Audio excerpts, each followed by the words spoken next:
Portanto, então, a primeira abordagem que eu faço, à luz desses três atributos, permanência no tempo, originalidade e compromisso prático, e o pensamento sério, como eu disse, é uma combinação de um ou mais desses três atributos. À luz desses três atributos, eu acho que nós podemos começar a enfrentar a segunda parte da questão proposta pela dicta. Existe isso no Brasil? Nós, ao longo da nossa trajetória como nação, nós constituímos algo que mereça ser chamado pensamento sério, no sentido de história das ideias, no sentido de originalidade e de compromisso prático de implementação? Não creio que se possa responder simplesmente sim ou não. Esse tipo de pergunta, eu acho que ela não pode ser tratada como 0 ou 1. Temos ou não temos. É uma questão de grau. Depende, inclusive, da área do saber a que estamos nos referindo. Eu vou dar exemplos concretos logo mais, eu estou apenas enunciando a forma da minha resposta. Isso precisa ser tratado no campo da filosofia, precisa ser tratado no campo das ciências naturais, no campo das ciências humanas, no campo da literatura. Deixe-me examinar a questão proposta nas suas três dimensões, num exercício que eu espero, embora talvez ele não responda integralmente à pergunta, mas pelo menos eu espero, e isso realmente eu gostaria que acontecesse, esse exercício nos ajude a identificar algumas peculiaridades da vida intelectual no Brasil e também da relação entre ideias e atitudes intelectuais no debate tal como ele transcorre entre nós. Então eu vou seguir aqueles três atributos, procurando agora aplicar um pouco isso à realidade no Brasil.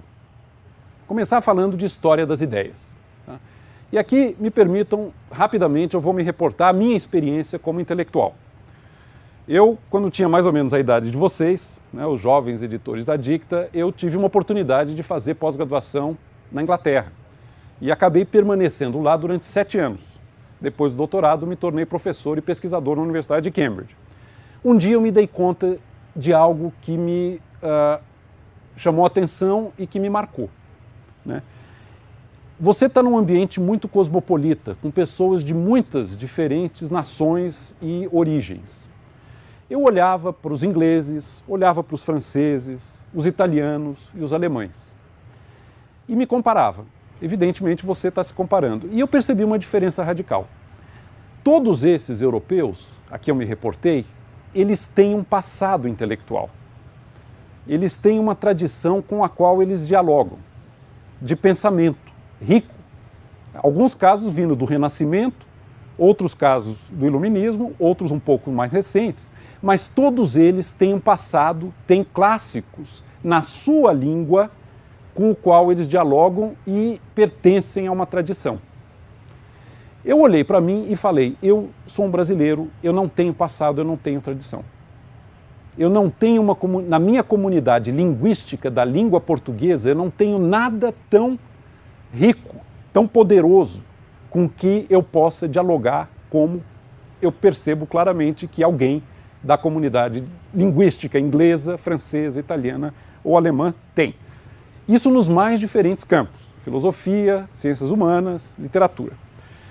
Portanto, o Brasil é um país no qual nós podemos dizer que não há um passado de história das ideias que marque a formação intelectual do jovem e que constitua uma espécie de fio condutor, uma espécie de referência central até para ruptura, né, no seu trabalho.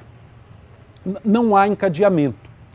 Eu me dei conta que o intelectual brasileiro, cada geração, é como se ela estivesse começando de novo. Um filósofo no Brasil não vai dialogar com os mestres da filosofia brasileira do século XVIII ou do século XIX. Nós não temos no século XVIII e no século XIX um corpo de pensamento que nos permita esse tipo de relação com o passado. Cada geração recomeça de novo, cada geração começa o trabalho e não há esse encadeamento com o passado.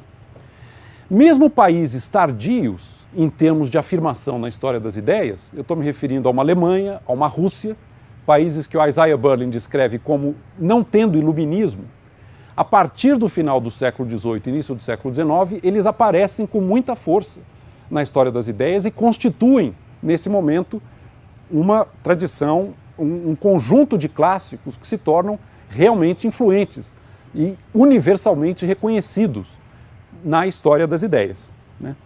O Brasil não teve nem século XIX. Vamos pegar a filosofia, né? Se nós buscarmos a filosofia brasileira no século XIX, o Padre Feijó, Silvio Romero, e que são basicamente divulgadores de outros pensadores.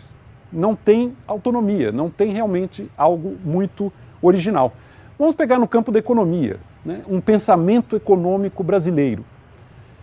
Essa é uma discussão que já foi travada em economia, não vou voltar a ela aqui, mas quem são as grandes referências, os clássicos de teoria econômica a quem um jovem economista no Brasil pode se relacionar ou pode se reportar quando aprende teoria econômica?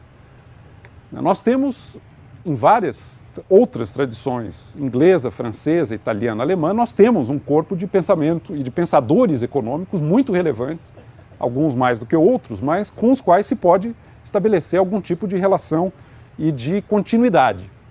Não me parece ser o caso no Brasil. Bom, implicações disso. Primeiro, uma tendência nossa ao ecletismo e uma maior vulnerabilidade aos modismos intelectuais. Essa falta de uma tradição e de um caminho, uma história das ideias relevante na nossa cultura, com a qual nós possamos ter uma relação rica, nos leva a ficar, de certa maneira, ciscando de um lado para o outro e bebericando em diferentes tradições de outras comunidades linguísticas. E muito vulneráveis ao modismo intelectual.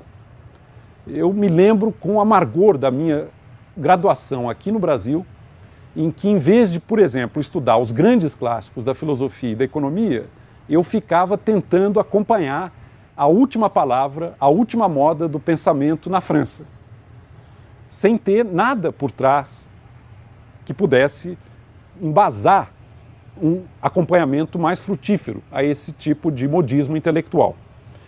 Eu acho que nós precisamos tomar cuidado com isso, né? A minha recomendação, o que eu tiro de lição e de consequência dessa primeira reflexão no atributo História das Ideias? Estudar os grandes clássicos, estou pensando em filosofia e economia, estudar sim profundamente, com afinco, os grandes clássicos e não perder muito tempo com comentadores e com modismos intelectuais. Vale muito mais a pena na formação do jovem, já que nós não temos esse passado que nos permita viver em diálogo com ele, na nossa língua, na nossa cultura, estudar o passado do Brasil, sim, reconhecendo que ele é deficiente, porque nós pertencemos a um país, a uma cultura de língua portuguesa que não constituiu, nas áreas a que eu estou me referindo, especialmente filosofia e economia, nada de muito relevante como pensamento sério, estudar o nosso passado e fixar a atenção primordialmente naqueles autores que são realmente universais, nas mais diferentes línguas e onde quer que estejam.